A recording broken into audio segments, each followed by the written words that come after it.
नमस्कार, आप देख रहे हैं राष्ट्र प्रथम और मैं हूं आपके साथ में शोभित पाठक। न्यूज रूम लाइव में सभी दर्शकों का बहुत बहुत स्वागत है।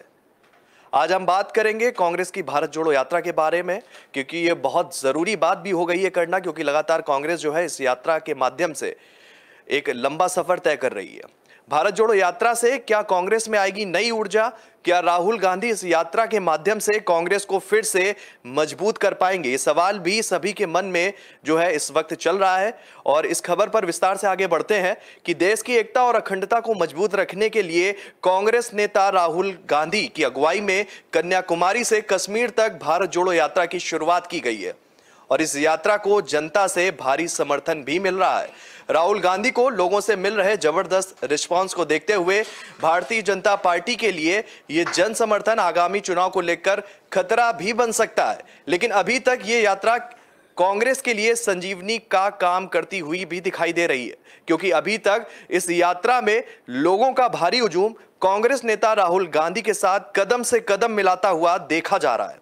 बीजेपी की जोरदार खबर लेते हुए कांग्रेस प्रदेश अध्यक्ष है नाना पटोले, उन्होंने बयान दिया है। उन्होंने क्या कुछ कहा है? उन्होंने कहा है कि भाजपा के जो नेता प्रवक्ता मंत्री कहते थे कि कांग्रेस खत्म हो गई है और 24 घंटे राहुल गांधी को बदनाम करने की साजिश रचते थे, अब वही नेता राहुल गांधी की भारत जोड़ो यात्रा से सदमे में आ गए, क्योंकि इस यात्रा को लोगों का जो है शानदार रिस्पांस मिलता हुआ दिख रहा है। और भी हम बताएंगे कि राहुल गांधी ने क्या कुछ कहा। उससे पहले राहुल गांधी का ये एक वीडियो आप देखिए। How can a country that is divided be successful? It is impossible. The absolute first task that we have to do, and every single Indian is responsible for this. We have to bring India together once again. We have to bring all our communities, all our religions, all our people, all our states together. And we have to say that enough. This is not many countries. This is not many religions. This is not many castes. This is first one country. जिस तरीके से आपने देखा कि राहुल गांधी का ये वो video है जिसमें वो जनसंवाद के दौरान बहुत मजबूती से अपनी बात को रखते हुए दिखाई दे रहे हैं, और कांग्रेस की वही ताकत जो है एक तरह से कहेंगे जो खोई हुई ताकत थी, अभी से कुछ दिन पहले देखने को मिला। लगातार एक के बाद एक कांग्रेस के वरिष्ठ नेता जो है पार्टी का साथ छोड़ते हुए दिखे थे, और इसके बाद उस कसमकस के बीच में राहुल गांधी की भारत जोड़ो यात्रा की शुरुआत देखी गई। और लगातार आज 7वां दिन है और इसी मुद्दे पर हम जोड़ेंगे हमारे साथी सहयोगी हैं तुषार, क्या कुछ अपडेट है इस यात्रा को लेकर? बिल्कुल शोभित जी, जिस तरह से हम देख रहे हैं भारत जोड़ो यात्रा जो है जनता को पूरा समर्थन इसको यात्रा को दिया जा रहा है, और जो जितने भी मतलब जहां पे कांग्रेस पार्टी है उन तमाम मुख्यमंत्री जो हैं इस यात्रा को संबोधित करते हुए भी नजर आ रहे हैं, और साथ ही इस भारत जोड़ो यात्रा को पूरे तरह से अपना समर्थन भी देते हुए नजर आ रहे हैं। बता दें कि आज यात्रा का 7वां दिन है और 7वें दिन ये यात्रा केरल पहुंच गई है, और साथ ही आपको बता दें भारत जोड़ो यात्रा को लेकर तमाम प्रतिक्रियाएं भी सामने आने लगी हैं। जो बीजेपी कार्यकर्ता हैं या बीजेपी नेता हैं उनकी तरफ से भी बयान साधे जा रहे हैं इस यात्रा को लेकर। चलिए, बहुत बहुत धन्यवाद। जैसा कि तुषार ने बताया, ये अभी का अपडेट है कि 7वें दिन की यात्रा शुरू हो चुकी है और केरल में वो यात्रा चल रही है। राहुल गांधी अभी भी उस यात्रा को अगुवाई करते हुए दिख रहे हैं, क्योंकि यात्रा से शुरू होने से पहले एक बात निकलकर सामने आई थी। वो बात ये थी कि राहुल गांधी बीच बीच में जुड़ेंगे इस यात्रा में, लेकिन 7वां दिन है और 7वें दिन जो है राहुल गांधी इस यात्रा के साथ लगातार कदम से कदम मिलाते हुए देखे जा रहे हैं, और जबरदस्त रिस्पॉन्स जिस तरीके से वीडियो भी दिखाई दे रहे हैं, वो लगातार बच्चों को भी अपनी यात्रा में जोड़ते हुए दिख रहे हैं, बच्चों को दुलारते हुए भी दिख रहे हैं, बड़ों का आशीर्वाद लेते हुए देखे जा रहे हैं। और इसी मुद्दे पर हम जुड़ेंगे हमारे नेशनल एडिटर मयूर जानी जी के पास में। सर, जिस तरीके से बात कही जा रही थी भारतीय जनता पार्टी की तरफ से कि कांग्रेस की यात्रा जो है ये टाटा फिस हो जाएगी और लगातार एक ये जुमला ही साबित होगी, लेकिन कुछ तरीके से 7वें दिन में आज यात्रा प्रवेश कर चुकी है और लगातार जिस तरीके से इस यात्रा को जन समर्थन मिलता हुआ दिख रहा है, क्या कहेंगे आप? देखिए, जब ये यात्रा शुरू हो रही थी तो हमने भी तंज कसा था, हम इसको स्वीकार करते हैं, क्योंकि हमको ये लग रहा था कि अब जब अंदर से ही कांग्रेस इतनी बिखरी हुई दिखाई देती है तो क्या ये ज़रूरी नहीं है कि कांग्रेस को पहले खुद अंदर से मजबूत किया जाए और फिर इस तरह की यात्रा पर निकला जाए। पर फिर हम जो देख रहे हैं पिछले 7 दिनों से उस नज़ारे को देखते हुए हमको ये कहने में कोई आपत्ति नहीं होनी चाहिए, या ना हमको कोई वो हिचकिचाहट होनी चाहिए कि हम थोड़ा आकलन जो है हमारा वो ठीक नहीं था।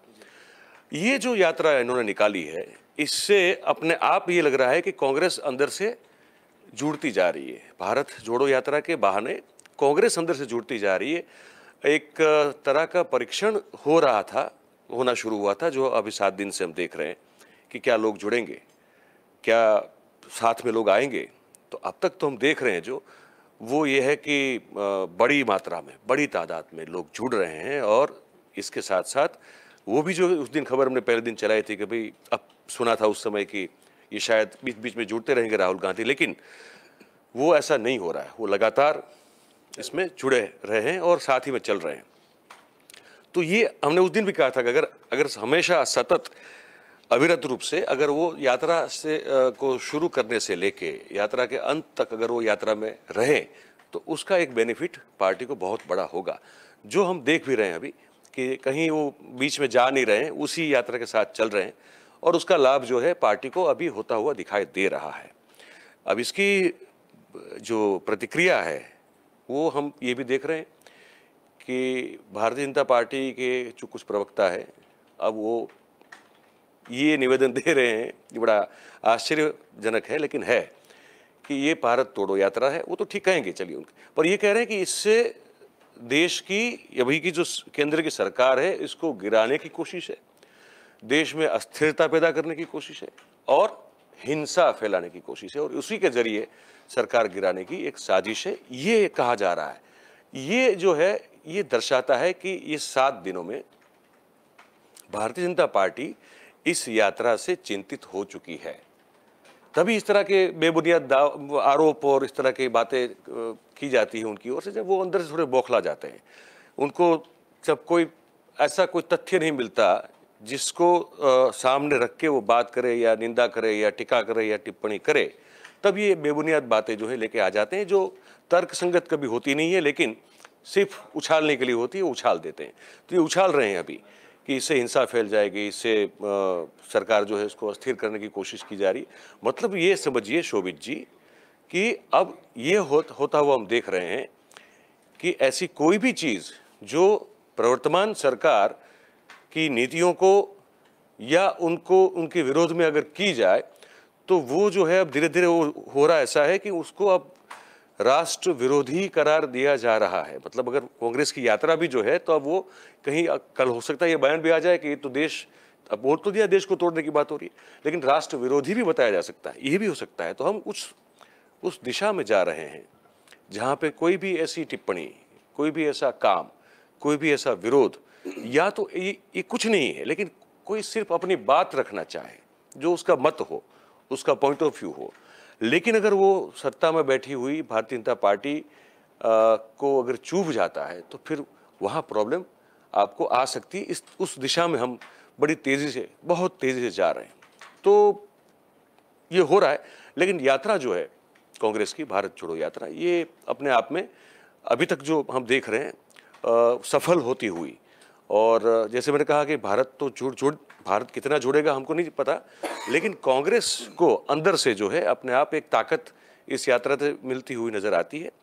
अब वहाँ एक और मुद्दा राजस्थान में शुरू हो गया है, सचिन पायलट वाला, ठीक है, कि भाई अशोक गहलोत को कि वहाँ लोग इकट्ठा हुए थे कार्यकर्ता, और किसी ने कुछ फेंका वेका, और उसके बाद सचिन पायलट जिंदाबाद के नारे लगे, और सचिन पायलट को अब फिर से कुछ समर्थक वहाँ पे जो है उनके वो मुख्यमंत्री बनाने की मांग कर रहे हैं।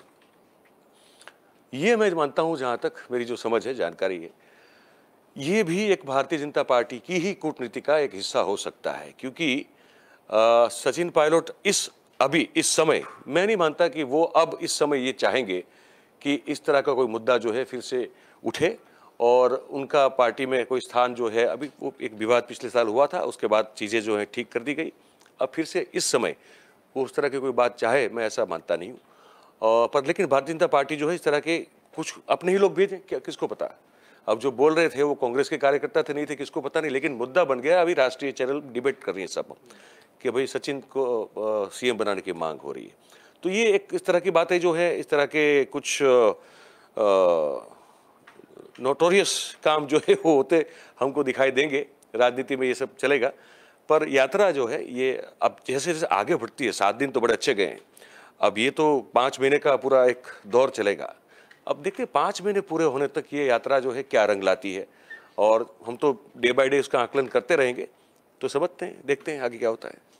एक बात आपसे पूछना चाहता हूँ, जिस तरीके से जब ये यात्रा की शुरुआत हुई थी तो कांग्रेस पार्टी अस्तित्व विहीन के कगार पर खड़ी हुई थी, और निश्चित ही तौर पर अन्य पिछले जो कार्यक्रमों की बात करें, जिस तरीके से कांग्रेस की उससे पहले महंगाई को लेकर एक दिल्ली में जनसभा को उन्होंने संबोधित किया राहुल गांधी ने, तो उसमें भी एक हुजूम देखने को मिला। वो हुजूम ये कयास लगाए थे कि वो जबरदस्ती बुलाया गया है या अपने अलग तरीके के एक जो उसको लेकर एक तरीके होते हैं उनको अपनाया गया।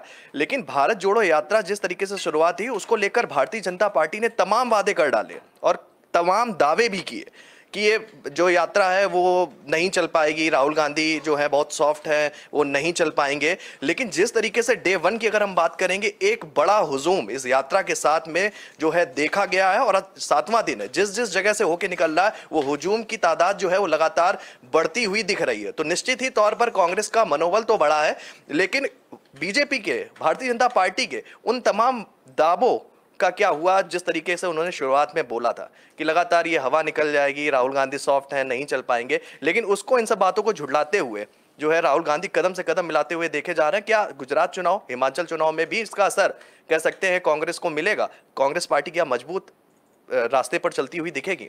देखिए, बहुत जल्दबाजी होगी अगर ये कुछ इस बारे में हम बोल दें अभी, क्योंकि जैसे मैंने कहा 7 दिन ही देखे हमने इस यात्रा के, 7 दिन से हो रही है।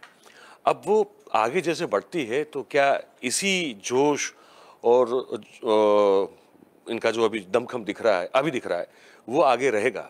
अगर रहता है तो ऑब्वियसली जहाँ जहाँ जो कुछ 12 राज्यों से गुजर के ये यात्रा निकलेगी और 2 केंद्र शासित प्रदेश है वहाँ पे, यूनियन टेरिटरीज है, तो अब वो देखना पड़ेगा कि आगे चलते हुए इसका स्वरूप क्या रहता है, इसका दमखम बना रहता है कि नहीं बना रहता है। लेकिन ये जो है ना, ये कहा आपने कि सॉफ्ट है, नहीं, वो सॉफ्ट नहीं है भाई साहब। हमने देखा हुआ है 2017 में वो आते थे गुजरात चुनाव में, विधानसभा चुनाव में आते थे, तो उन्होंने उस समय जो है नया एक चलन शुरू किया था।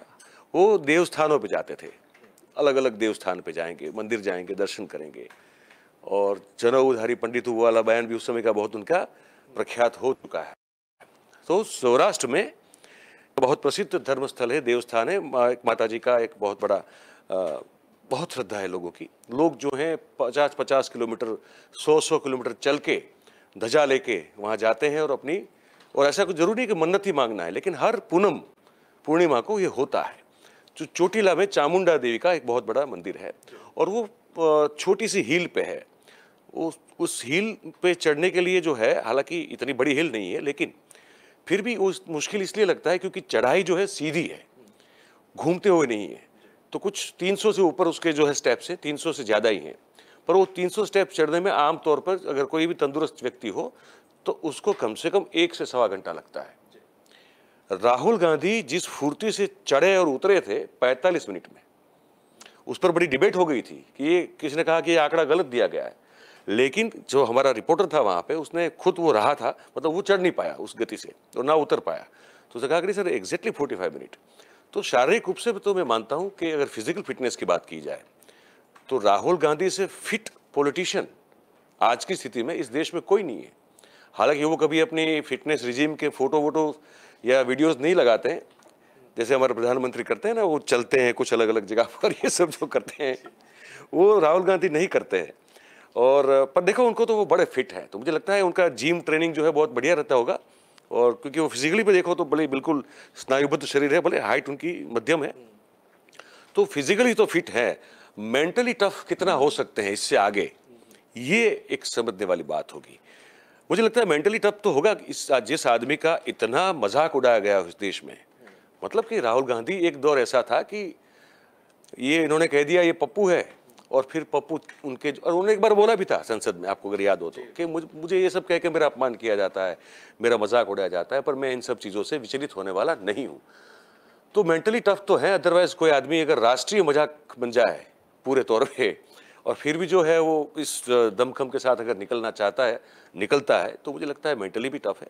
बस उनको ये करने की ज़रूरत है कि जो वो ये जो दबा लगा है ना कि ये एक परिवार की पीढ़ी बन चुका है ये पक्ष, उससे उनको अपनी पार्टी की छवि जो है उसको ठीक करना पड़ेगा। और चाहे वो रह सकते हैं, देश के बड़े नेता बन सकते हैं, कांग्रेस के बड़े नेता बन सकते हैं, रह सकते हैं अपने हिसाब से, लेकिन पार्टी का संचालन जो है वो किसी नॉन गांधी के हाथ में जाए, ये इनके लिए बहुत ज़रूरी है। क्योंकि जब तक वो नहीं करेंगे तब तक ये ठप्पा लगा रहेगा और नरेंद्र भाई उनकी बजाते रहेंगे। बिल्कुल आगे बढ़ती है, देखते हैं। अभी तक बिल्कुल सही जा रही है, आगे भी अगर सही जाती है तो भारतीय जनता पार्टी की जो रात की नींद है, एक तरफ से आम आदमी पार्टी हराम करके बैठी है, वहाँ नीतीश कुमार जो है वो पीछे पड़े हैं, और ये अगर यात्रा अच्छी तरह से आगे बढ़ती है तो फिर भारतीय जनता पार्टी के लिए अलग अलग मोर्चे पे लड़ना पड़ेगा उसको। ठीक है, अब तक क्या था, वो डिवाइड एंड रूल वाला मामला था, जो बात कर रहे जैसे हम अभी उनको अपने आप को डिवाइड करना पड़ेगा अलग अलग मोर्चों पर लड़ने के लिए। तो ये अगर बढ़ती है, आगे देखते हैं किस तरह से चलती है। धन्यवाद। तो जिस तरीके से कांग्रेस पार्टी के साथ हुजूम चल रहा है भारत जोड़ो यात्रा के साथ में, उस तरह से भारतीय जनता पार्टी के तमाम वादे और तमाम दावे जो है उस हुजूम के कदम के आगे धराशायी होते हुए दिख रहे हैं। बढ़ते हैं दूसरी खबर की तरफ। पार्टी को मजबूत करने के लिए सीएम केजरीवाल ने गुजरात में बड़े वादे किए हैं जनता से, और क्या प्रधानमंत्री मोदी के गढ़ में सेंध लगाने का काम कर सकती है आम आदमी पार्टी? ये भी सवाल इस समय गुजरात की राजनीति से जुड़ा हुआ है और बहुत ही मुखरता से इस पर बात करने की भी जरूरत है। खबर के बारे में आपको थोड़ा सा विस्तार से बताना चाहेंगे कि इस साल के अंत में गुजरात में विधानसभा का चुनाव होना है और आगामी चुनाव में आपने अपनी पूरी ताकत झोंक कर इस मामले को त्रिकोणीय मामला बना दिया है। दिल्ली और पंजाब में सरकार बनाने के बाद पहली बार आम आदमी पार्टी ने गुजरात में अपना पूरा फोकस जमाया हुआ है और अभी तक गुजरात में दो बड़ी पार्टी भारतीय जनता पार्टी और कांग्रेस के बीच ही टक्कर देखने को मिलती थी, लेकिन आपके आने के बाद ये पूरा मामला जो है अब पूरी तरह से त्रिकोणीय बन चुका है। गुजरात में आपका पूरा टारगेट है कि वो भारतीय जनता पार्टी की गढ़ में सेंध लगाए। ये बात साफ है कि दिल्ली और पंजाब की तरह आम आदमी पार्टी जो है अब गुजरात के लोगों के सामने भी उसी रणनीति के हिसाब से अपने कदम को आगे बढ़ा रही है।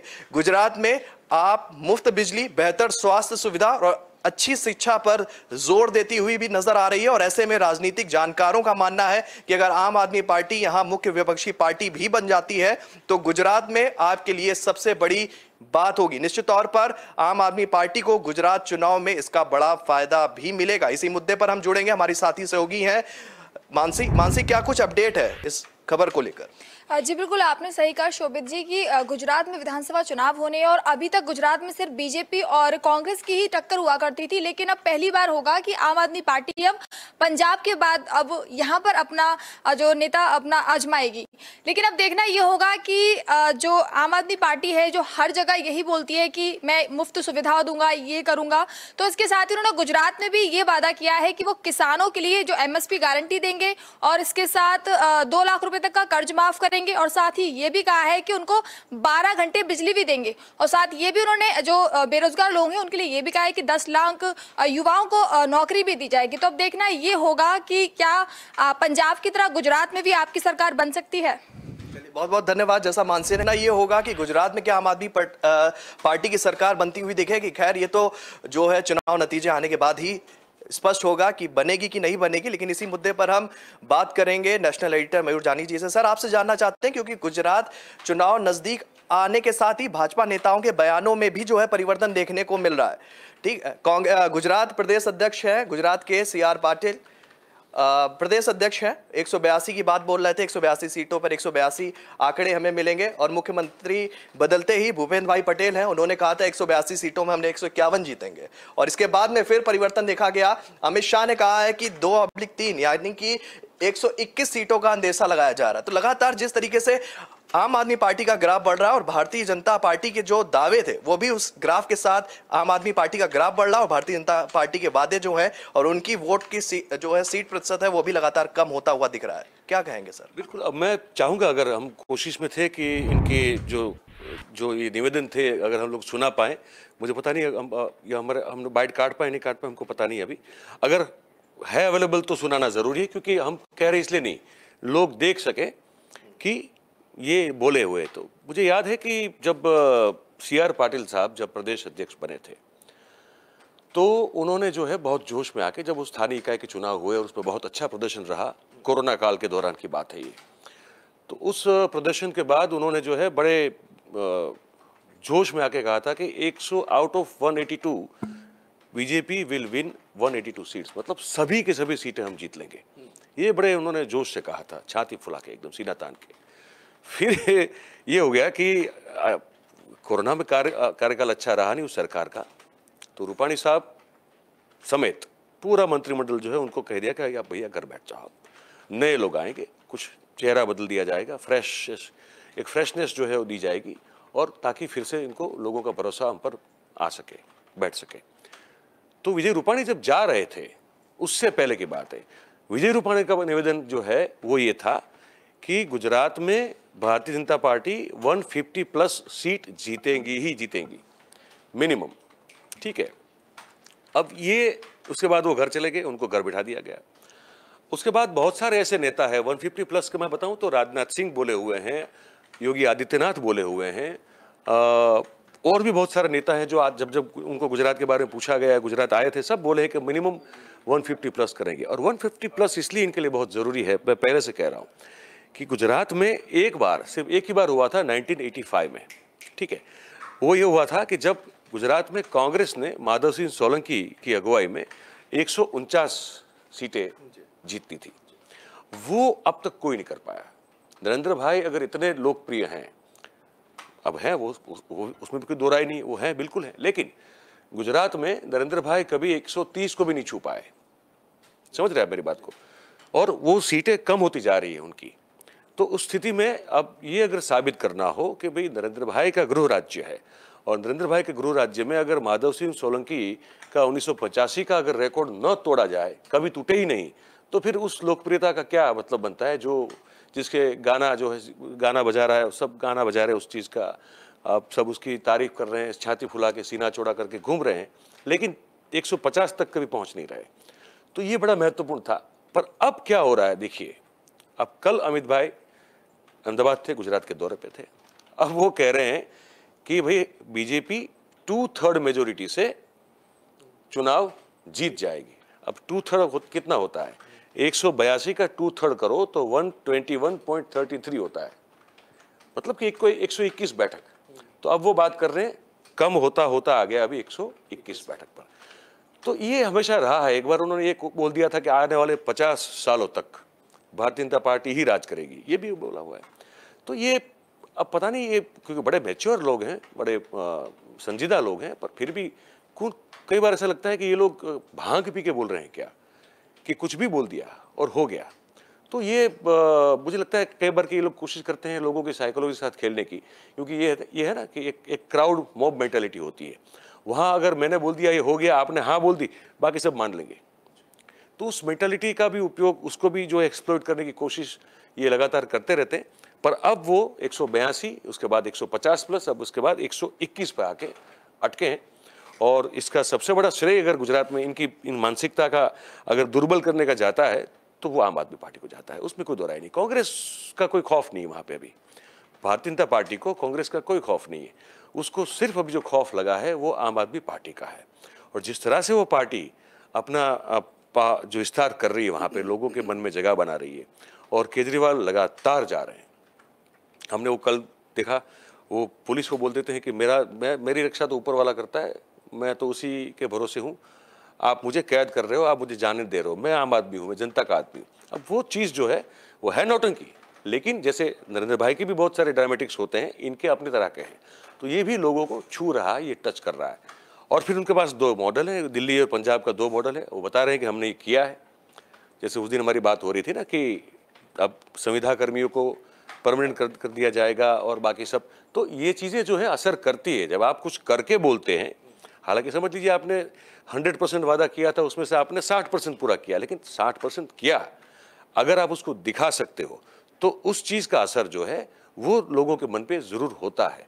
तो अब ये एक बहुत सरदर्द है, बहुत बड़ा, आम आदमी पार्टी और अरविंद केजरीवाल। और उन्होंने ये भी बोल दिया है कि भाई गुजरात अगर हम चुनाव जीते तो गुजरात का मुख्यमंत्री आम आदमी पार्टी की ओर से कौन होगा। तो बोले जैसे हमने पंजाब में तय किया था वैसे करेंगे, गुजरात की जनता तय करेगी कौन मुख्यमंत्री बनेगा। बोले बस आप तो हमको जिताओ, बस आपको आपके हम जो वायदे दे रहे हैं वो पूरे करेंगे हम। तो उस तर्ज पर वो जा रहे। तो इससे क्या कर दिया कि वो जो सवाल आता है ना कि यार इस टीम का कैप्टन कौन है, लोकल कैप्टन तो कोई है नहीं, उस बात को पैदा होने से पहले उसका जवाब दे दिया इन लोगों ने। तो कहेंगे कि तो गुजरात की जनता हमारा कैप्टन है, वही जिताएगी, वही तय करेगी कि हमारा मुख्यमंत्री कौन बनेगा। तो मैं नहीं कह रहा हूं कि वो पार्टी सरकार बना लेगी या बना सकती है, ऐसी संभावना आज भी मुझे नहीं दिखती है। लेकिन जो प्रेशर क्रिएट हुआ है, इसी प्रेशर के चलते वो जो डींगे हाँक रहे थे 182 जीत जाएंगे, फिर 150 ले जाएंगे, अब आ रहे हैं 121 पे। अब वो आगे जैसे बढ़ता जाएगा ये देखना पड़ेगा कि 121 से भी कम कर रहे हैं क्या। तो ये इंटरेस्टिंग है पूरा सिनारियो भी गुजरात का। निश्चित तौर से भारतीय जनता पार्टी की जो तैयारी थी वो कह सकते हैं कि आज 7वां दिन है भारत जोड़ो यात्रा का। अरविंद केजरीवाल का गुजरात दौरे का ये दूसरा दौरा था, जल्दी वाला, जो अभी कुछ दिन पहले जो अभी देखा कल परसों में हमने, ऑटो वाला जो वाकया निकल कर आया। तो भारतीय जनता पार्टी जिस तरीके से 2024 को लेकर उनकी तैयारी चल रही थी वो काफी धीमी गति से थे और निश्चिंत तौर पर बैठे थे कि कांग्रेस का ग्राफ नहीं है, आम आदमी पार्टी जो वादे करती है जनता उन्हें लाइक नहीं करेगी। लेकिन निश्चित ही तौर पर, क्योंकि आने वाले समय में गुजरात में ये चुनाव होना है और गुजरात भारतीय जनता पार्टी का गढ़ माना जाता है। अगर आम आदमी पार्टी वहां पर फाइट तो कांग्रेस और बीजेपी की भी बीच देखी गई, लेकिन आम आदमी पार्टी जो है वो सेंध लगा रही है। अगर कहीं ना कहीं भारतीय जनता पार्टी का वोट प्रतिशत भी इस अगर चुनाव में गिरा तो इसका खामियाजा जो है उन्हें 2024 में भी उठाना पड़ सकता है और सीधी तरीके से एक मैसेज जाएगा कि भारतीय जनता पार्टी जो है वो लगातार अब उसका ग्राफ गिरना शुरू हो गया है और उसका चुनाव जो है 2024 में भी उसको देखने का असर मिलेगा। तो आपको क्या लगता है कि वो अपने आप को बचाने के लिए अब क्या नीतियों का प्रयोग करेगी? क्योंकि अरविंद केजरीवाल साहब तो हैं, वो लगातार जो जिन वादों पर भारतीय जनता पार्टी गुजरात में बात करना पसंद नहीं कर रही थी, अब उन्हीं वादों को लागू कर रही है। फिर उससे जुड़े हुए जो उसमें पुलिसकर्मियों की भी हम लोगों ने बात की थी पिछले कल कि अब उन्होंने एक उनका जो शपथ पत्र था उसको हटाने का प्रयास कर दिया, मतलब दावा कर दिया कि हटा देंगे। तो अभी आज भी मुझे पुलिसकर्मी की ओर से एक मैं फोन ले लूँ, मैं फोन में दिखाना चाहता हूँ। ये अभी एक मैसेज आया है, मैंने अब वहाँ क्या हो रहा है ये बताऊँ मैं आपको। वहाँ पे ये हो रहा है कि इस तरह के अब व्हाट्सएप स्टेटस जो है वो सब डाल रहे हैं, ठीक है। मैं आपको ये दिखाता हूँ, ये मैं कोशिश करता हूँ, हमारे जो सीनियर कैमरा पर्सन है नरेश भाई, ये मैसेज है, ये गुजराती में लिखा हुआ है, लेकिन एक पुलिसकर्मी था कुछ दिनों पहले आत्महत्या की और आत्महत्या से पहले उसने कुछ जो चैट दिए, कुछ जो मैसेजेस फॉरवर्ड किए थे, उसमें ग्रेड पे का मुद्दा भी बहुत महत्वपूर्ण था और अधिकारियों की ओर से जिस तरह का प्रताड़न किया जाता था वो भी उसमें लिखा हुआ था। अब इस स्टेटस को गुजरात पुलिस के हर एक कर्मचारी जो है वो अपने स्टेटस पे रख रहे हैं, अपना डीपी बना रहे हैं इसको। तो वो तो प्रॉब्लम है ही है सबसे बड़ा। अब उसके साथ साथ दूसरा प्रॉब्लम ये है, वहाँ पे इश्यू ये है कि हर तरह से मोर्चा खुला हुआ है, ठीक है। तो अब वहाँ 18,000 के आसपास गांव है गुजरात में और एक एक प्रधान के पास 3-3, 4-4 गांव का जिम्मा है, तो काम तो हो ही नहीं रहा है। अच्छा, उनकी अपनी मांगे हैं, नियुक्तियों की मांग भी है, एट द सेम टाइम उनके अपने कुछ इश्यूज पे ग्रेड को, उनके भी पे ग्रेड को लेकर इश्यूज हैं, तो वो पूरे नहीं हो रहे, तो वो भी एक तरफ मोर्चा खुल के बैठे हैं, ठीक है। एक घोषणा की गई है कि उनको भी कुछ दिया जाएगा, लेकिन ये सब क्या होता है, चुनाव के पहले के वादे होते हैं। कहा जाता है कि अभी आप चुप हो जाओ, चुनाव में हमारा सहकार दो, साथ दो, और जैसे ही चुनाव पूरा हो जाएगा, खत्म हो जाएगा, हम फिर से सत्ता में आएंगे, फिर हम आपको ये वादा पूरा करके देंगे। तो अब तक जो भारतीय जनता पार्टी जब तक चली है 26 सालों में, ये इस नीति पे चली है, लेकिन किसी भी मुद्दे को उन्होंने सॉल्व नहीं किया। अब इस बार हर एक तबका जो है वो अपना अपना मोर्चा निकाल रहा है। पूर्व सैनिकों ने कल मोर्चा निकाला था, अब उसमें तो उनकी भिड़ंत हो गई पुलिस के साथ, तो एक पूर्व सैनिक जो है उसमें उसको दिल का दौरा पड़ा और वो वहीं पे जो है उसने देह त्याग कर दिया। तो अब पूर्व सैनिक भी निकल पड़े हैं और ऐसा कोई तबका है नहीं शोभित भाई जो इस सरकार के सामने अपनी मांग रखते हुए पिछले कई सालों से लड़ न रहा हो और उनको वायदे दिए गए, उनका कभी उन मुद्दों का समाधान नहीं हुआ है। तो अब इस बार हर एक तबका रास्ते पे, रोड पे, सड़क पे आ रहा है और सचिवालय तक जाके अपनी बात कर रहा है। तो आंदोलन इतने सारे खुल गए हैं, छिड़ गए हैं कि कहाँ कहाँ जाके, जैसे उस दिन हमारी बात हो रही थी ना कि 5 मंत्रियों का एक वो बनाया है, हम लोगों ने कमेटी बनाई है कि भाई आपका काम है, अब अपना अपना विभाग छोड़ दो, आपका काम ये है कि जितने आंदोलन है सबको निपटाओ। तो निपटाने में लगे हैं लेकिन वो निपट नहीं रहा है। तो ये प्रॉब्लम सबसे बड़ा है और ऊपर से आ गए हैं ये केजरीवाल साहब, ठीक है, और वादे दे रहे हैं, वायदे कर रहे हैं, अब दे रहे हैं और कह रहे हैं कि हम यहाँ कर रहे हैं, हम पूरा कर रहे हैं, हम यहाँ भी करेंगे। तो इसका तोड़ क्या निकाला जाए, वो एक बड़ा एक गंभीर प्रश्न है अभी भारतीय जनता पार्टी के लिए। तब देखते हैं आगे कि कैसे ये 3 महीने में ये राजनीति जो है कितने रंग बदलती है और आखिरकार कौन से रंग पे स्थायी होती है। ठीक है, धन्यवाद सर। तो सीधी तौर पर कह सकते हैं कि लगातार दिल्ली के मुखिया जो हैं वो गुजरात में अब वो डेरा जमाने के चक्कर में चल रहे हैं और डेरा जमाए हुए भी देखे जा रहे हैं। ऑटो वाले के घर गए और लगातार वो सॉफ्ट कॉर्नर अपना रहे हैं और लोगों से जो है जमीनी तौर पर जुड़ने की कोशिश कर रहे हैं। अब इसका फायदा आम आदमी पार्टी को गुजरात चुनाव में कितना होगा ये तो आने वाला समय ही बताएगा। बढ़ते हैं तीसरी खबर की तरफ। राकेश टिकैत का बड़ा ऐलान। उन्होंने कहा है कि सरकार के वादे सिर्फ घोषणा ही रह गए। अब 14 दिन का समय दिया है गन्ना भुगतान के लिए सरकार को। उन्होंने कहा है कि अगर 14 दिन में भुगतान नहीं होता है तो फिर से एक बार किसान जो है वो सड़कों पर उतरेंगे। और इसी खबर पर हम विस्तार से चर्चा करेंगे। भारतीय किसान यूनियन के नेता राकेश टिकैत ने एक बार फिर से केंद्र और यूपी सरकार पर जमकर निशाना साधा है और उस दौरान उन्होंने एक बड़ा ऐलान भी किया है। अपनी जनसभा के दौरान राकेश टिकैत ने कहा है कि केंद्र सरकार के वादे सिर्फ घोषणा ही रह गए हैं और इस दौरान उन्होंने सरकार को 14 दिनों का समय भी दिया। राकेश टिकैत ने ट्वीट कर लिखा कि सरकार द्वारा घोषणा पत्र में किए गए वादे जो है उनको वो सरकार पूरा नहीं कर रही है। हम यह सुनिश्चित करेंगे कि गन्ना किसानों का 14 दिन के भीतर भुगतान हो। देरी से होने वाले भुगतान के लिए जो है मिल रहे ब्याज की रकम भी वसूल की जाएगी। ये बड़ा आरोप लगाया और बड़ा हमला बोला है केंद्र सरकार पर। राकेश टिकैत ने किसान आंदोलन से ही वो जो है विख्यात हुए थे और लगातार किसानों की मांगे जो है वो रखते हुए भी पिछले कुछ दिनों से लगातार दिखाई दे। और इसी मुद्दे पर हम जोड़ेंगे हमारे वरिष्ठ सहयोगी है जय शर्मा जी। जय शर्मा जी, क्या कुछ कहेंगे राकेश टिकैत के इस बयान को लेकर? जय शर्मा जी से संपर्क नहीं हो पाया है मेरा, अभी जोड़ने की कोशिश करेंगे इसी मुद्दे पर। और इसी मुद्दे पर हम चलेंगे हमारे नेशनल एडिटर मयूर जानी जी के पास में कि लगातार राकेश टिकैत भी जो है अब आक्रामक रुख में देखे जा रहा है। चौतरफा भाजपा को घेरने की कोशिश जारी है, चाहे वो किसानों का मुद्दा हो, चाहे वो महंगाई का मुद्दा हो, चाहे वो बेरोजगारी का मुद्दा हो।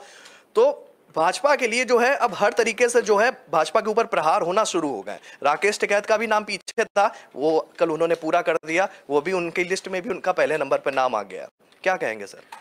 अब जब चुनाव से पहले तो वादे किए गए थे ना, तो वो वादा, वही कह रहा हूँ, पब्लिक जो है, किसान इस देश का बहुत अहम तबका है, उन्हीं की मांगे जो है जो जायज़ है। अब गन्ना का भुगतान करना ये कोई नाजायज़ मांग तो नहीं है ना, ये तो ज़रूरी है, आपको देना पड़ेगा पैसा। और कुछ लाख करोड़ के आसपास का फिगर मैं एग्जैक्टली मैं अभी बता नहीं पाऊंगा, लेकिन कुछ 1 लाख करोड़ ये क्या उसके आसपास कोई फिगर ही है अभी। तो वो पैसा तो सरकार को देना चाहिए, अब वो नहीं देंगे तो आंदोलन होगा।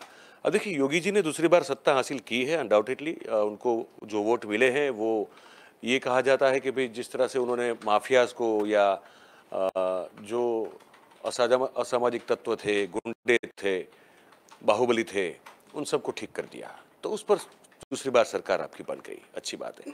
पर ये सब मुद्दे जो है ये बहुत महत्वपूर्ण मुद्दे हैं, हर बार जो है ये नहीं चलेगा। तो आपको अपने किसानों की जो मांग है, और देखिए राकेश टिकैत के लिए तो फिर से एक तरह का ये, क्योंकि वो किसान आंदोलन के दौरान बहुत चमक गए, एक ऐसा चेहरा बन गए जिसको देश का हर एक व्यक्ति जो है उससे जानने लगा, उनसे परिचित हो गया था। उसके बाद वो फिर यूपी चुनाव में जो जिस तरह से उनसे उम्मीद थी लोगों को या उनको खुद को, वो कर नहीं पाए उस तरह का। लेकिन फिर से उनके हाथ में ये मुद्दा है और ये हम सब जानते हैं कि वो भी बड़े चतुर रणनीतिकार हैं, बड़े दिखते हैं बड़े एकदम देसी, लेकिन वो हैं बड़े होशियार, बड़े एकदम चतुर व्यक्ति हैं और काफ़ी कैलकुलेटिव है। तो उनको पता है कि किस मुद्दे का कैसे उपयोग किया जाए और सरकार को कैसे घेरा जाए। तो वो निकलेंगे, अगर वो निकले उससे पहले मुद्दा हल हो जाए तो अच्छी बात है, क्योंकि at the end of everything किसान जो है वो इस देश में एक चीज़, मतलब दुखी तो कोई भी नहीं होना चाहिए, लेकिन सबसे पहले किसान का उसमें उस श्रेणी में नंबर आना चाहिए कि वो जब पकाएगा तभी तो हम खाएंगे। तो अगर वो परेशान रहा, वो दुखी रहा, तो वो तो फिर गड़बड़ पैदा हो जाएगी। तो उसको देखना बड़ा ज़रूरी हो जाएगा उत्तर प्रदेश सरकार के लिए। अच्छा, एमएसपी को लेकर सरकार ने बहुत वादे किए थे किसान को कि हम इस मुद्दे को भी खत्म कर देंगे, लेकिन एमएसपी पर अभी भी जो है बात बनती हुई नहीं दिख रही है किसानों से। क्या वजह हो सकती है? वादा तब किया था, नरेंद्र मोदी जी ने खुद आकर जो है इस किसान आंदोलन से जुड़े हुए किसानों को घर लौटने के लिए कहा, लेकिन बात जो है अभी वहीं टिकी हुई है और इस पर कोई भी जो है भारतीय जनता पार्टी की तरफ से, केंद्र सरकार की तरफ से कह सकते हैं कि कोई भी रणनीति बनती हुई नहीं दिख रही है और लगातार किसान इसको लेकर अभी भी जो है सरकार को घेरने का काम कर रहा है। क्या वजह है जो एमएसपी पर बात नहीं बनी? वजह यह है कि नरेंद्र भाई की एक प्रकृति है, वो जिस चीज़ को नहीं करना चाहते वो नहीं ही करेंगे। वो 1 साल तक आंदोलन चला और उससे बहुत भारी दबाव पैदा हुआ। दुनिया में जो है इस पूरे आंदोलन की रजिस्ट्री हो गई, सबने उसको रजिस्टर किया कि ये कुछ हो रहा है, किसान सब इकट्ठा है, दिल्ली की सरहदों पर जमा है। तो एक इंटरनेशनल स्तर पे, अंतर्राष्ट्रीय स्तर पे छवि अब इससे ज़्यादा और न बिगड़े उस चीज़ को देखते हुए, और मुझे लगता है कि कुछ एक और कारण ये भी था कि ये मेरी जानकारी है, मेरे कुछ सूत्र हैं, उनसे मुझे पता चला था उस समय कि कुछ थ्रेट भी जो है उन पर एक पैदा हुई थी नरेंद्र भाई पर। तो 2-3 चीज़ों का संयोजन हुआ और उसके चलते उन्होंने अपना ये टीवी पे आके उन्होंने बोल दिया कि मैं दुख है मुझे कि मैं समझा नहीं पाया। पर इनकी प्रकृति है, जो ठानते हैं फिर वो करते हैं। अब जब तक आप उनकी बात नहीं मानोगे, ठीक है, अभी मुद्दा उन्होंने लटका के रख दिया ना, ठीक है, लटका हुआ मुद्दा है, लेकिन वो तब तक नहीं करेंगे जब तक वो नहीं चाहते हैं। तो ये इनकी प्रकृति है। सबसे बड़ा बिंदु जो है उस चीज़ में समझने के लिए वो ये है। तो यही है, उनकी जिद्दी प्रकृति के व्यक्ति हैं। तो जो उन्होंने मन में ठाना है कि ये करना है तो यही करना है, और ये नहीं करना है तो फिर कुछ भी हो जाए नहीं करना है। बहुत दबाव आ गया, फिर भी देखिए अब वो सेक्रेटरी ने लिख के कागज़ दे दिया, इन लोगों ने फिर वापस चले भी गए, लेकिन अभी भी वो जो मांगे हैं पूरी, वो कहाँ हुई है। तो मुझे लगता है कि वो करेंगे भी, और आंदोलन शायद हो सकता है हमको एक बार फिर से जो है बहुत बड़ा आंदोलन देखने को इस मुद्दे पर मिल जाए। जी, बहुत बहुत धन्यवाद सर। तो बात यह है कि राकेश टिकैत भी है, वो किसानों की अगुवाई करते हुए देखे जाते हैं और वो लगातार केंद्र सरकार पर हमलावर है, चाहे वो एमएसपी की बात हो, चाहे वो गन्ना मूल्य देने की बात हो। बढ़ते हैं चौथी खबर की तरफ। बहुत ही जरूरी खबर है और सबसे जुड़ी हुई भी है। जुड़ी हुई इसलिए है क्योंकि बेरोजगारी एक बहुत बड़ा मुद्दा है देश के अंदर। तो बढ़ती बेरोजगारी से बढ़ती देश के युवाओं की चिंता, ये आज हमारा मुद्दा है और यही आज हमारी खबर है। विस्तार से बात करेंगे कि 2022 का वर्ष भारत में कैसा असर जो है उसका दिखता हुआ दिखाई दे रहा है। महंगाई चरम पर है, बेरोजगारी के लिए नए आंकड़े जो है वो डराने वाले हैं और अर्थव्यवस्था का भी जो है कोई सुखद संदेश नहीं है, ये भी कहेंगे। जब कुछ दिनों में जो है आधा वर्ष बीत जाएगा तब इन सब पैमानों पर बात करना भी उचित होगा, लेकिन उससे पहले भी ये मुद्दा जरूरी है क्योंकि लगातार महंगाई के जो आंकड़े, अभी एक सर्वे हुआ है और उस सर्वे में जो आंकड़े निकल कर आए वो भी चौंकाने वाले हैं। मई 2022 की शुरुआत में जो है भारतीय अर्थव्यवस्था में गिरावट देखने को मिल रही और एक सर्वे करने वाली कमेटी कहेंगे कि CMIEE ने एक डेटा जारी किया है और इसमें बताया गया है कि देश में बेरोजगारी दर अप्रैल में बढ़कर 7.83% हो गई, जबकि मार्च में यह 7.60% थी, यानी कि 7.83% पर पहुंच गई है 7.60 से। और अप्रैल के आंकड़े जारी करते हुए एक तरह का एक शहरी क्षेत्रों की भी बात की गई है और उसमें बताया गया है कि शहरी क्षेत्रों में बेरोजगारी दर है वो 9.22% हो गई है, जबकि मार्च में ये 8.28% थी। तो कह सकते हैं कि जिस तरीके से महंगाई जो है लगातार बढ़ रही है और बेरोजगारी भी महंगाई से दुगने स्पीड में बढ़ रही है और कहीं ना कहीं युवाओं के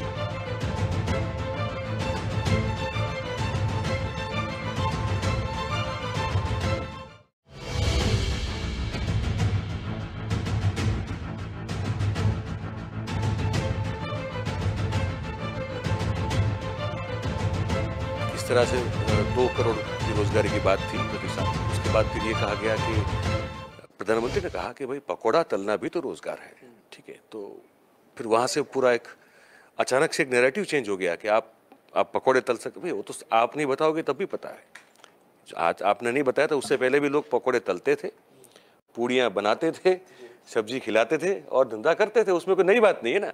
तो ये तो आपने कोई नया रोजगार डिफाइन करके नहीं दिया, वो तो लोग कर ही रहे हैं, ठीक है।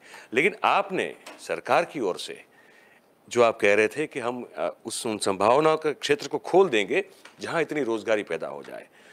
जरूरी नहीं कि आप सरकार में ही नौकरी दें, लेकिन क्या सरकार की ऐसी नीतियां हैं जिससे उद्योग को प्रोत्साहन मिले, व्यापार को प्रोत्साहन मिले। और जैसे मैं अभी एक इससे पहले वाले मुद्दे में जो मैं बोल रहा था, हम जब बात कर रहे थे, राष्ट्र संवाद कर रहे थे, मैंने कहा था नरसिम्हा राव का एक एग्जाम्पल दिया था मैंने। उस सरकार ने क्या किया? उस सरकार ने खुद नौकरियां दी क्या? नहीं, लेकिन उस सरकार ने लिबरलाइजेशन कर दिया, उदारीकरण जिसको कहते हैं, इस देश में शुरू किया।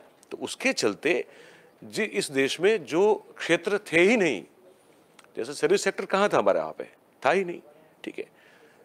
उसके बाद संचार क्रांति जिस तरह से हुई, तो आपकी नीतियां अगर ऐसी हो जैसे जिससे अलग अलग क्षेत्र के जो व्यापार उद्योग हैं उसको अगर बढ़ोतरी मिले, उनको बूस्ट मिले, तो वहाँ भी बहुत सारी नौकरियाँ, बहुत सारी जॉब्स जो हैं वो युवाओं को मिल सकती है। तो ऐसा कुछ होता हुआ क्या आपको दिखाई दे रहा है?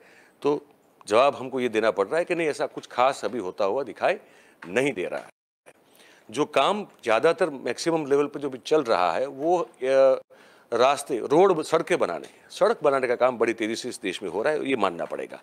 अब वो जो है वो डिपार्टमेंट आता है नितिन गडकरी के अंडर और वो काम कर रहे हैं, लेकिन उससे कितने लोगों को रोजगार मिल रहा है? जो उस क्षेत्र से जुड़े हैं वहाँ उन लोगों को मिल रहा है। पर ओवरऑल जिसको कहें तो वो एक जीडीपी में भी हमारी जो है वो ग्रोथ, सभी रैंकिंग एजेंसी ने कहा है कि उतनी नहीं होगी, माइनस बता रहे हैं लोग। और एक तरफ 5 ट्रिलियन की इकोनॉमी की बात हो रही है और दूसरी तरफ जो है हम कोरोना की जो मार हमको लगी, उस मार से उभरने में हमको इतना वक्त मिल जा रहा है हमारा कि बूस्ट नहीं हो रहा है पूरा मामला। लोग लोन पे जी रहे हैं, ठीक है, उसको चुका भी ठीक से नहीं पा रहे हैं।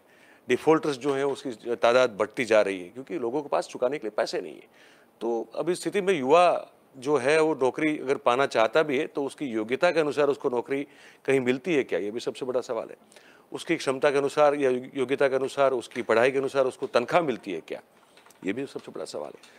तो इस स्थिति में अब 24 की हम बात कर रहे थे, तैयारियां हो रही है। अब इस मुद्दे पर क्या किया जाएगा ये हमको आगे देखना पड़ेगा। अभी कुछ दिन पहले मैंने कुछ युवाओं से बात की थी, तो उन युवाओं का एक उन्होंने बड़ा अच्छी बात कही। हमने कहा सरकार तो कह रही कि रोजगार हम दे रहे हैं और तमाम इश्तिहार जो है अखबारों के पन्ने में बड़ा बड़ा कि इतने लाख रोजगार जो है मनरेगा में, इतने लाख रोजगार जो है नरेगा में। तो हमने युवाओं से कहा कि हमने कहा सरकार तो कह रही कि हम रोजगार दे रहे हैं, तो उन्होंने हमसे कहा कहाँ दे रही? तो हमने कहा अखबारों में इश्तिहार देखिए। तो कह रहे हैं आप बताइए अखबारों में इश्तिहार क्या निकलता? तो हमने कहा मनरेगा में इतना रोजगार, नरेगा में इतना रोजगार। तो कह रहे हैं हम बीटेक किए हुए हैं, हम MBA किए हुए हैं, तो हम मनरेगा में जाके हम नौकरी कैसे करेंगे? वही चीज़ है, अगर मेरे माँ बाप ने 5-6 लाख रुपए लगाकर हमको पढ़ाई करवाई है तो हम मनरेगा में जाकर क्या करेंगे? तो हमारी पढ़ाई लिखाई जो है वो बेकार है। और उसको अगर सरकार रोजगार के पैमाने पर तौल रही है तो सरकार की ये सबसे बड़ी नाकामी है। तो बहुत सटीक जवाब दिया। इस पर क्या कहना चाहेंगे कि मनरेगा नरेगा को भी रोजगार के तौर पर जोड़ना है? जो बीटेक किए हुए हैं, जो MBA किए हुए हैं, प्राइवेट सेक्टर में अपने आप को ग्रोथ बढ़ाना चाहते हैं, वो क्या मनरेगा और नरेगा में जाके काम करेंगे क्या? नहीं करेंगे ना, क्यों करेंगे? अगर वही करना होता तो फिर तो गाँव में रहते, वही खेत में मजदूरी करते। पिता अगर खुद की ज़मीन है तो वहाँ हल जोतते और काम चलाते अपना, तो फिर बाहर निकलना है उनको ज़रूरी था ही नहीं कोई। मैं यही कहना चाहता हूँ, मेरे कहने का तात्पर्य यही है कि जिस आपने कुछ जो पढ़ा है, क्या आपको उसके मुताबिक, आपके एकेडमिक्स के मुताबिक आपको काम मिल रहा है क्या? तो नहीं मिल रहा है, ठीक है। तो वो सबसे, और वो असंतुलन पैदा करता है पूरा, आपकी पूरी व्यवस्था में इस चीज़ से इम्बैलेंस खड़ा होता है। और हाँ, रोजगार एक जगह मिल रहा है। आप अगर भारतीय जनता पार्टी के सोशल मीडिया वॉर रूम में अगर आप जुड़ना चाहो तो पैसा अच्छा खासा मिलता है वहाँ पे। वहाँ शुरुआत 15,000 से होती है, मैंने सुना ऐसा। और फिर आप अगर अच्छे एक्सपर्ट कुछ हो जाओ, क्योंकि भारतीय जनता पार्टी की जो ये वॉर रूम जिसको कहते हैं ये लोग सोशल मीडिया में, सोशल मीडिया का, वहाँ देश के कोने कोने में ये सब खुला हुआ है और युवाओं को वहाँ पैसा दिया जाता है। और एक एक युवा, और आपको शायद पता हो या नहीं हो, दर्शकों को बता दूं मैं, भारतीय जनता पार्टी की समर्थन में इतनी सारी वेबसाइट जो एक न्यूट्रल मीडिया होने का दावा करती है, लेकिन होती है उन्हीं के समर्थकों और उन्हीं के पेड कैंपेनरों के द्वारा वो संचालित होती है। रोजगार वहाँ जरूर है। अगर कोई उत्सुक हो और चाहे तो मेरे ख्याल से अपने किसी भी प्रदेश में कोई भी कार्यालय में जाके वो अप्रोच करे, वहाँ रोजगार मिल सकता है। बाकी मिलना जो है अभी कितना मुश्किल है, हम देख ही रहे हैं, बात कर ही रहे हैं। बहुत बहुत धन्यवाद सर हमारे साथ जुड़ने के लिए। तो ये बड़े मुद्दे थे आज के कि बेरोजगारी भी एक बहुत बड़ा चिंता का सबब बनती जा रही है इस देश के अंदर, और इससे जुड़ी एक बहुत बड़ी खबर आ रही है उत्तर प्रदेश से। और ये खबर है कि आज समाजवादी पार्टी के विधायकों ने बेरोजगारी और महंगाई को लेकर विधान भवन के बाहर धरना प्रदर्शन की बात कही थी। हालांकि वहां पर भारी संख्या में पुलिस बल मौके पर तैनात है, उनको प्रदर्शन करने की इजाजत योगी सरकार के द्वारा नहीं मिली है। और लगातार इस पर भी हम आगे के जो हमारे बुलेटिन होंगे उसके माध्यम से खबर पहुंचाने की आप तक कोशिश करेंगे। तो सवाल यही उठता है कि बेरोजगारी पर चुप्पी कब तक, सरकार की चुप्पी जो है बेरोजगारी पर कब तक रहेगी, और युवा इस बेरोजगारी के दंश से कब तक प्रभावित रहेंगे, ये बड़ा सवाल है। और इस सवाल पर हम आगे भी जो है लगातार चर्चा करते रहेंगे। तो फिलहाल आज हमने बात की कि दिन की 4 बड़ी खबरों के बारे में, जिस पर आज हमारी नजर लगातार बनी रहेगी। फिलहाल न्यूज रूम लाइव में आज के लिए इतना ही। कल हम फिर से हाजिर होंगे 12 से 1 बजे के बीच में।